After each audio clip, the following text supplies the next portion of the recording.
এই মাদারবোর্ডটা হচ্ছে আসুসের tough Z 270 mark. এই মাদারবোর্ডটার প্রবলেম হচ্ছে নো ডিসপ্লে।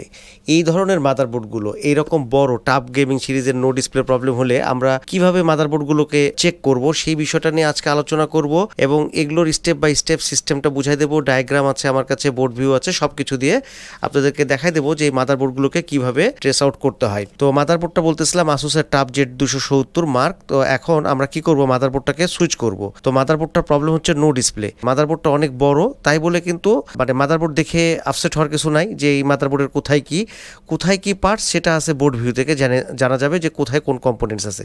তো যাই হোক, আমি এক কাজ করি, আমি ফ্যানটা লাগাই রাখবো এই কারণে যে এটাতে সিপিইউতে কিন্তু ভোল্টেজ আছে। হ্যাঁ, মানে এই কোর সেকশন অ্যাক্টিভ আছে, তারপরেও ডিসপ্লে নাই। আমি মাদারবোর্ডটা আপাতত আগে অন করি, তারপরে আপনাদেরকে দেখাচ্ছি। মাদারবোর্ডটা সুইচ করলাম।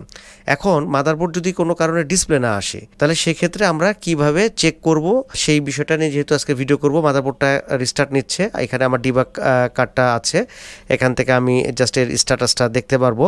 এখানে র্যামের লিডটা জ্বলে উঠছে এবং আমরা যদি ডিসপ্লেটা একটু দেখার চেষ্টা করি, ডিসপ্লেটা কিন্তু নাই। মানে এই মনিটরের সাথেই আমার এই এইচডিএমআই কানেকশনটা দেওয়া আছে, মাদারবোর্ডের ডিসপ্লেটা নাই। তো আমরা যে জিনিসগুলো চেক করতে পারি সেটা হচ্ছে এই মাদারবোর্ডটা মডেলটা আমরা দেখব, এটা হলো টাফ জেড 270। তো মাদারবোর্ডের বোর্ড ভিউটা নিব। এই জিনিসটা থেকে খুব ইজিলি এই সব মাদারবোর্ডকে খুব সহজে কি করা যাবে, ট্রেস আউট করা যাবে। এই মাদারবোর্ডের কি দেখব, এর ক্লকটা তৈরি হচ্ছে কিনা। এখানে 24 মেগাহার্টজের ক্লক আছে, সেই ক্লকটা তৈরি হচ্ছে কিনা সেই ক্লকটা আমরা চেক করব। তো এই ক্লকটা থাকে হলো এখানে যে ক্রিস্টালটা আছে সেটা হলো 24 মেগাহার্টজের ক্রিস্টাল। এখন এখানে কত ক্লক তৈরি হবে আসেন দেখেন কত সুন্দরভাবে এখান থেকে দেখা যায়। আমরা ঠিক এরকম করে দেখাবো। আমি এখান থেকে একটু জুম করতেছি। এই যে এটা চিপসেট, ঠিক আছে, এটা চিপসেট এবং এর ঠিক উপরে এই যে এইটা হলো ক্রিস্টাল, এইটা হচ্ছে এই যে রেজিস্টার আছে। এখানে যদি আমরা সিলেকশন করি তাহলে এখানে দেখতে পাবেন যেখানে লেখা দেখাবে 24 মেগাহার্টজ, এখানে কি হবে, ক্লক তৈরি হবে। তার মানে এখানে 24 মেগাহার্টজের ক্লক তৈরি হচ্ছে কিনা সেই জিনিসটা আমরা দেখব। এখন দেখেন এই ক্লকটা যদি আমরা চেক করি তাহলে কতগুলো স্টেপ আমাদের পার হয়ে যাবে। আগে আমি ক্লকটা দেখাই দিই আপনাদেরকে।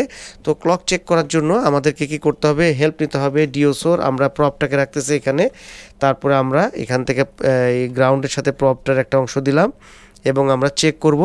দেখেন এখানে হচ্ছে 23.99 যেই মেগাহার্টজ যে ফ্রিকোয়েন্সি সেটা কিন্তু জেনারেট হচ্ছে। আমরা একবারে ডিওসোর কর্নারে দেখতে পাচ্ছি 23.99 এটা হচ্ছে ফ্রিকোয়েন্সি তৈরি হচ্ছে। তার মানে এখানে 24 মেগাহার্টজ ক্লক তৈরি হচ্ছে। এই মাদারবোর্ডটা কতগুলো স্টেপ পার হয়ে গেছে যদি এই ক্লকটা পার হয়ে যায়, মানে চলে আসেন আমি পিকচার দেখাবো আপনাদেরকে। কত সহজে দেখেন এই মাদারবোর্ডগুলোকে মানে ট্রেস আউট করা যায় যে আমার মাদারবোর্ডটা কোন স্টেটে কোন জায়গাতে আছে। এটা হলো জেড 68 মাদারবোর্ডের একটা হচ্ছে কি ডায়াগ্রাম পিকচার পাওয়ার সিকোয়েন্স। আরেকটা আমি সিকোয়েন্স রাখছি, এটা হলো 150 মাদারবোর্ডের সিকোয়েন্স। এই সিকোয়েন্সগুলো কিন্তু সেই একই ফরম্যাটেই চলে। এটা 270, কিন্তু যদি আমাদের 150 250 মাদারবোর্ড যদি জানা থাকে তাহলে সেক্ষেত্রে মাদারবোর্ডগুলোকে খুব সহজে ট্রেস আউট করা যাবে। আচ্ছা আমি দেখেন 150 থেকে দেখাই।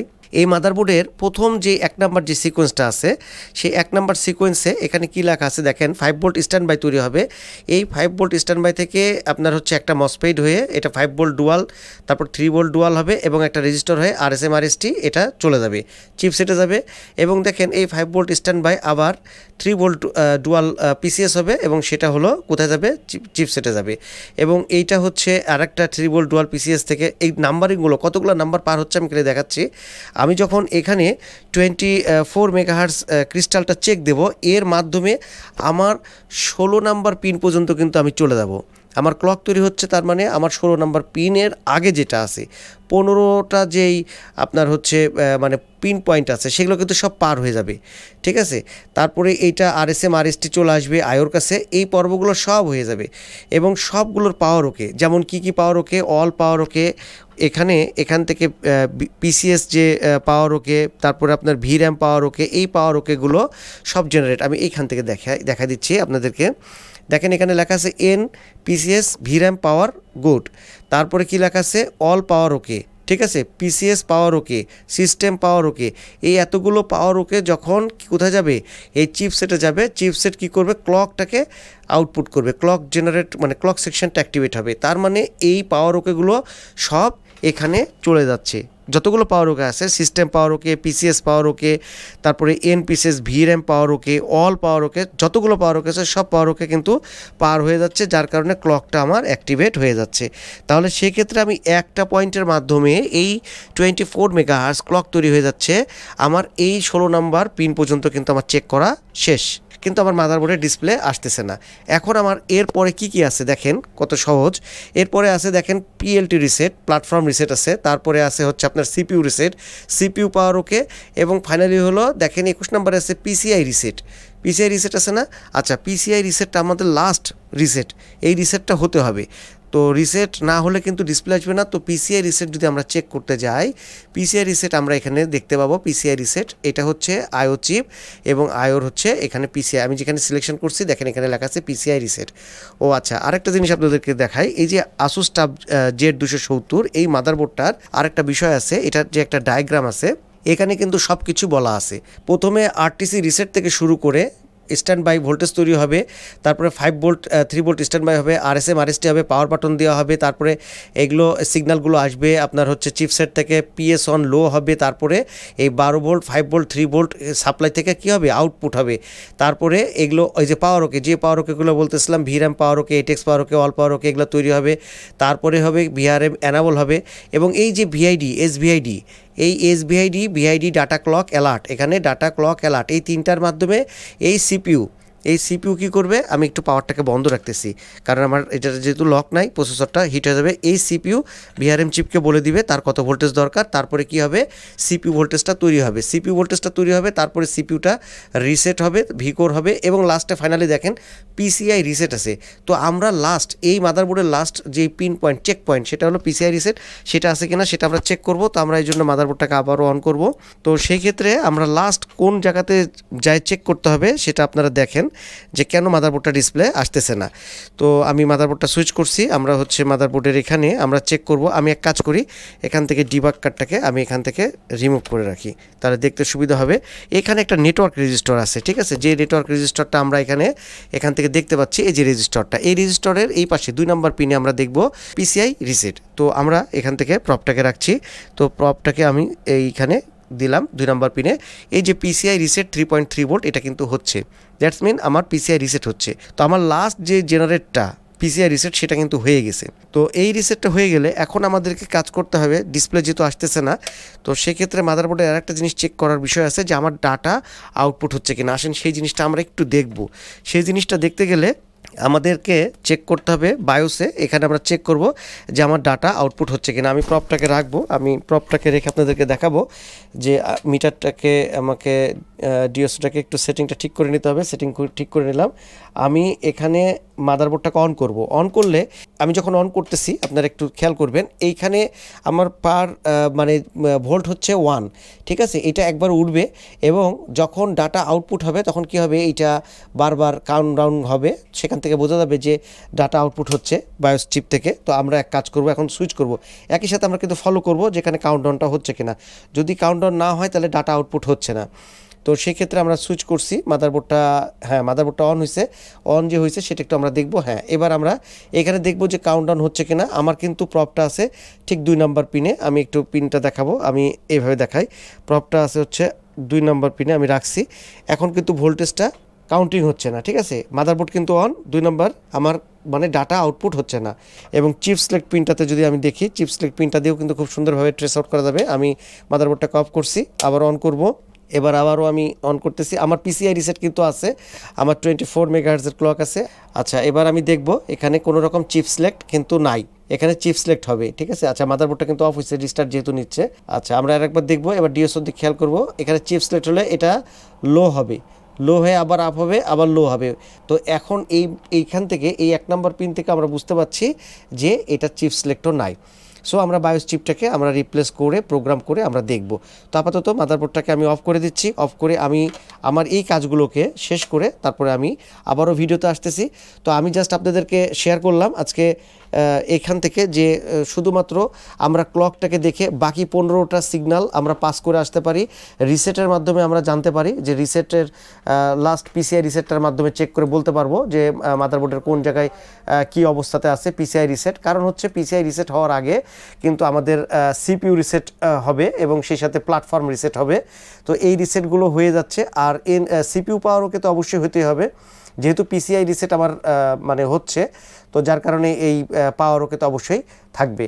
তো এইটা আমার চেকিং প্রসেসগুলো আমার শেষ। এখন আমি মাদারবোর্ডের বায়োস চিপটাকে চেঞ্জ করে নতুন করে প্রোগ্রাম করে দেখব কী রেজাল্ট আসতেছে। তারপরও আপনাদের সাথে এরপরে আবারও ভিডিওর লাস্ট অংশে মাদারবোর্ডের ডিসপ্লেটা কী রেজাল্ট সেটা আপনাদের সাথে শেয়ার করতেছি। ততক্ষণ সাথে থাকবেন আশা রাখতেছি। তো আমাদের মাদারবোর্ডের কাজ করা শেষ। আচ্ছা, এখন আমি সুইচ করতেছি এবং এখন ডিসপ্লে আসতেছে কি না, তো কী রেজাল্ট, কী কাজ করা হলো সব কিছু শেয়ার করব এবং যেই ভেরিয়েশনটা দেখাচ্ছিলাম আপনাদেরকে সেই বিষয়টাও দেখাচ্ছি। তো এখন মাদারবোর্ডটা অন করলাম, ডিসপ্লে আসতেছে কি না সেটা আমরা দেখব। আমরা একটু ডিসপ্লের দিকে দেখব। ডিসপ্লেটা এই যে আসুস ডিসপ্লে কিন্তু চলে আসছে। তো ফাইনালি মাদারবোর্ড আলহামদুলিল্লাহ ওকে। এখন মাদারবোর্ডের কিন্তু এখানে কর্নারেও যদি আমরা দেখি মাদারবোর্ডের মডেলটা কিন্তু দেওয়া আছে। তো এখন এটাতে কি করা হলো, এটাতে বায়োস প্রোগ্রাম করা হয়েছে, ঠিক আছে। তো নো ডিসপ্লে প্রবলেম যে শুধু বায়োসই করাপ্ট হবে তা না, মাদারবোর্ডের সিকোয়েন্স অনুযায়ী কাজ করতে হবে। বাট এই মাদারবোর্ডটাতে কী হয়েছিল, বায়োসটা করাপ্ট হয়ে গেছিলো। কীভাবে ট্রেস আউট করা হলো, খুব সহজে ট্রেস আউট করা হলো। এখন যেই জিনিসটা আমি আপনাদেরকে দেখাচ্ছিলাম, ডিসপ্লে কিন্তু এখনও রানিং অবস্থাতে আছে। আমি মাদারবোর্ডটাকে অফ করব, অফ করে আপনাদেরকে সেই পার্থক্যটা দেখাই দেবো, যে পার্থক্যটা দেখে আমি এখান থেকে সহজে বুঝতে পারলাম যে মাদারবোর্ডটা বায়োসটা প্রবলেম হয়ে আছে। তো আমি প্রপটা রাখবো, প্রপটা রেখে আমি আপনাদেরকে দেখাচ্ছি। তো প্রথমে আমি আপনাদেরকে দেখাবো যে ডাটা আউটপুটটা হচ্ছে কিনা। আমি ডাটা আউটপুটটা, আমি প্রপটা হয়তো দেখতে পাবেন না, 2 নাম্বার পিনে আমি রাখতেছি, ডাটা আউটপুট হচ্ছে কিনা। তো ডাটা যদি আউটপুট হয় তাহলে সেক্ষেত্রে অবশ্যই আমরা বুঝতে পারবো যে মাদারবোর্ডে মানে ডিসপ্লে চলে আসবে। আমি পাওয়ারটা দিচ্ছি, পাওয়ারটা দিলাম। পাওয়ারটা দেওয়া মাত্রই এখানে কিন্তু 3 ভোল্ট এটা কিন্তু সিলেকশন হয়েছে। পার ডিভিশন আছে হলো 1 2 3 3.3 ভোল্ট, মানে 3 ভোল্ট আছে। আচ্ছা ঠিক আছে, আমি এখন কি করব, একই সাথে ডিএসওর দিকে খেয়াল করব। আমি সুইচ করতেছি, আপনারা খুব ভালো করে খেয়াল করবেন। এই জিনিসটা কিন্তু হচ্ছিল না। আমি আপনাদেরকে বলতেছিলাম যে ডাটা কি হবে, ডাটা ব্লিঙ্কিং করবে এবং ডাটা আউটপুট হবে যখন একদম বায়োস ওকে থাকবে। তো এখান থেকে কিন্তু খুব সহজে আমরা ট্রেস আউট করতে পারতেছি যে বায়োসটা এখন ওকে আছে। চিপসেটের সাথে ডাটা আদান প্রদান হচ্ছে। এটা তো আমি 2 নাম্বার পিনে ডাটা আউটপুট দেখলাম, সেই সাথে আমি কিন্তু ডাটা ইনপুটও দেখবো এবং চিপ সিলেক্টও দেখবো। দেখতে পাচ্ছেন যে কী পরিমাণে ডাটাটা যাতায়াত করতেছে এবং এই যাতায়াতের মাধ্যমে কিন্তু ডিসপ্লেটা চলে আসবে। আচ্ছা, এরপরে আমি জাস্ট ডিসপ্লেটা দেখানোর পরে আমি চিপ সিলেক্টটা দেখাবো। তো এইভাবে খুব সহজে আমরা যদি কোনো কারণে ক্রিস্টালগুলো চেক করি, পিসিআই রিসেট থেকে শুরু করে সিপিইউ রিসেট, DRAM রিসেট, সব রিসেটগুলো রিসেট কিন্তু হতে হবে। রিসেট ছাড়া কিন্তু কোনো অবস্থাতে মাদারবোর্ডে ডিসপ্লে আসবে না। এখন আমি কিন্তু এই যে ব্লিঙ্কিং করতেছে যে ডিসপ্লেটা কিন্তু চলে আসছে। তাহলে আমার এইটা কি হলো, এটা হচ্ছে আমি ডাটা আউটপুটের মাধ্যমে কিন্তু দেখতে পারলাম আসেনি। বার আমি মাদারবোর্ডটাকে আবার অফ করতেছি এবং 1 নাম্বার পিনে আমি চিপ সিলেক্টের মাধ্যমে আমি দেখব। তো চিপ সিলেক্ট কিন্তু যখন লো হবে তখন এল ফ্রেম যে এলপিসির যে ডাটা, এটা আমি পরবর্তীতে আপনাদেরকে একটা ভিডিও করে দেবো যে চিপ সিলেক্ট লো হলে এল ফ্রেমের মাধ্যমে কীভাবে এল ফ্রেম ল্যাড 0 থেকে ল্যাড 3 এই 4টা লাইনে কীভাবে ডাটা আদান প্রদান হয়, যেটা আইও চিপে এলপিসি কমিউনিকেশন বলে। তো দেখেন এখন কিন্তু ডিসপ্লেটা ওকে আছে। আচ্ছা, এবার আমি দেখবো ডাটা ইনপুট। আমি ডাটা ইনপুট দেখবো 5 নাম্বার পিন থেকে। আমি আবার মাদারবোর্ডটাকে অফ করতেছি। জাস্ট এটা আমি এই চেকটা শেষ করে আমি মাদারবোর্ডের আরও 2টা জিনিস আমি আপনাদের সাথে শেয়ার করব। মাদারবোর্ডটা অন করব, ডাটা ইনপুট আছে কিনা দেখেন। তো ডাটা ইনপুট থাকতেই হবে, কারণ যেহেতু আমাদের মাদারবোর্ডে ডাটা আউটপুট আছে এবং সেই সাথে এখন যেহেতু ডিসপ্লে আসছে অবশ্যই ডাটা ইনপুট তো থাকতেই হবে। তো আমরা ডিএসওর মাধ্যমেও কিন্তু এভাবে বায়োসটাকে চেক করতে পারবো। তো বায়োস প্রোগ্রাম করার আগে আমাদেরকে অবশ্যই আগে রিসেটগুলো সব ঠিকঠাক আছে কিনা সেগুলো আমাদেরকে চেক করতে হবে। এই যে ডাটা ইনপুট, এটা আমাদের আগের বারে কিন্তু 5 নাম্বার পিনে কিন্তু এটা ছিল না। তো এখন কিন্তু সব কিছু ঠিকঠাক আছে। সো ফাইনালি কিন্তু ডিসপ্লেটা চলে আসবে। এইটা হলো প্রসেস। তবে এই ডাটা ইনপুট থাকার পরেও যদি ডিসপ্লে না আসে, ডাটা আউটপুট যদি না হয়, তাও কিন্তু বায়োসটাকে প্রোগ্রাম করতে হবে। তো আমাদের ডিসপ্লেটা কিন্তু চলে আসছে। আচ্ছা, এখন আমি একটা জিনিস দেখাবো। আমি এটা রাখতেছি, রেখে আমি একটা আপনাদেরকে এখান থেকে শেয়ার করি। তো আমি মাদারবোর্ডটাকে অফ করে দিচ্ছি আপাতত। তো মাদারবোর্ডটাকে অফ করে দিয়ে আমি এখান থেকে আমি আপনাদেরকে একটা জিনিস দেখাই দিই যে এই যে মাদারবোর্ডের যেই ডায়াগ্রামটা, তো এই ডায়াগ্রামটা থেকে কিন্তু আমরা কি আমরা ধরতে পারলাম যে মাদারবোর্ডের ফার্স্টে যদি নো পাওয়ার হয় তাহলে আমরা এই যে স্ট্যান্ড বাই ভোল্টেজ থেকে যে dual voltage 3 volt PCS voltage D RAM power okay RSM RST এই পর্বগুলো হচ্ছে কিনা এগুলো আমরা চেক করব নো পাওয়ারের ক্ষেত্রে। নো ডিসপ্লের ক্ষেত্রে এগুলো যেহেতু আমার রানিং আছে সেক্ষেত্রে আমার সিপিইউতে ভোল্টেজ তৈরি হচ্ছে কিনা, সিপিইউর পাওয়ার গুড আছে কিনা, চিপসেটের পাওয়ার গুড আছে কিনা, এই পাওয়ার গুডগুলো আমরা চেক করব। ফাইনালি আমরা রিসেটগুলো চেক করব যে আমাদের মানে সিপিইউ রিসেট আছে কিনা, তারপরে আপনার হচ্ছে যে PL2 রিসেট হচ্ছে কিনা, পিসিআই রিসেট হচ্ছে কিনা, এই রিসেটগুলো আমরা চেক করব। আর সেই সাথে আমরা কিন্তু আরেকটা জিনিস অবশ্যই চেক করব, সেটা ক্লক চেক করব। ক্লক যদি না হয় তাহলে কিন্তু মাদারবোর্ডের ডিসপ্লে আসবে না। তো জেড 270 মাদারবোর্ড, আর এই মাদারবোর্ডটা যেহেতু ডায়াগ্রাম আছে, এই ডায়াগ্রাম থেকে খুব সহজে আপনারা কি করতে পারবেন, মাদারবোর্ডের সিকোয়েন্সগুলো দেখা যাবে। এই সিকোয়েন্স ধরে যদি আপনি কাজ করেন তাও কিন্তু মাদারবোর্ডের লাস্ট স্টেপ পর্যন্ত আপনি পৌঁছাতে পারবেন। তারপরেও এই মাদারবোর্ডের আছে সেই সাথে বোর্ড ভিউ, যেটা আপনাকে কোথায় কোন কম্পোনেন্টস আছে সেই কম্পোনেন্টসকে সেটা আপনাকে অ্যাকুরেট জায়গাতে আপনার পৌঁছায় দিতে সহায়তা করবে। কোন কয়েল কি কাজে ব্যবহৃত হয়েছে সেই জিনিসগুলো আপনি সহজে কিন্তু বুঝতে পারবেন। তো এইটা ছিল আজকে আসুস জেড 270 মার্ক 1 এই মাদারবোর্ডটার উপরে তৈরি করা ভিডিও। আমি আপনাদের সাথে শেয়ার করলাম যে সব সেকশনগুলোর ভোল্টেজ যদি ওকে থাকে, এখন কোন সেকশনে কত ভোল্টেজ হবে সেটা আপনি বোর্ড ভিউ অথবা ডায়াগ্রাম থেকে বুঝতে পারবেন, সেটাও সমস্যা না। তো সব সেকশনে ভোল্টেজ যদি ওকে থাকে তাহলে আমরা ক্লক রিসেট চেকের মাধ্যমে পরবর্তীতে বায়োস প্রোগ্রামের মাধ্যমে মাদারবোর্ডকে কিন্তু আমরা ডিসপ্লে ঠিক মানে ডিসপ্লেটাকে নিয়ে আসতে পারবো, মানে বায়োস সমস্যা আছে কিনা সেটা কিন্তু আমরা কনফার্ম হতে পারবো। এবং এই কনফার্মের জন্য সবচেয়ে হেল্প হবে হচ্ছে আপনার এই ডিওসও। এই ডিওসোর মাধ্যমে আপনি একদম খুব ইজিলি কি করতে পারবেন, ট্রেস আউট করতে পারবেন যে মাদারবোর্ডটা বায়োসটা করাপ্ট হয়েছে কিনা। এছাড়া ফ্রিকোয়েন্সিগুলো তো চেক করা যায়। তো এইটাই ছিল আজকের এই মাদারবোর্ডের উপরে তৈরি করা ভিডিও। আজকের ভিডিও সম্পর্কে আপনারা অবশ্যই কমেন্ট করবেন আজকের ভিডিওটা কেমন লাগলো। যদি ভালো লাগে তাহলে অবশ্যই কি করবেন, আমাদের ভিডিওতে একটা লাইক দিয়ে দিবেন। আর আমাদের এই ছোট্ট চ্যানেলে যদি আপনারা নতুন হয়ে থাকেন, সাবস্ক্রাইব যদি না করে থাকেন অবশ্যই সাবস্ক্রাইব করে পাশে থাকবেন। তো সবাইকে ধন্যবাদ জানিয়ে আজকের মতন ভিডিও এখানে শেষ করতেছি। সবাই ভালো থাকবেন সে আশায় আজকের মতন আল্লাহ হাফেজ, আসসালামু আলাইকুম।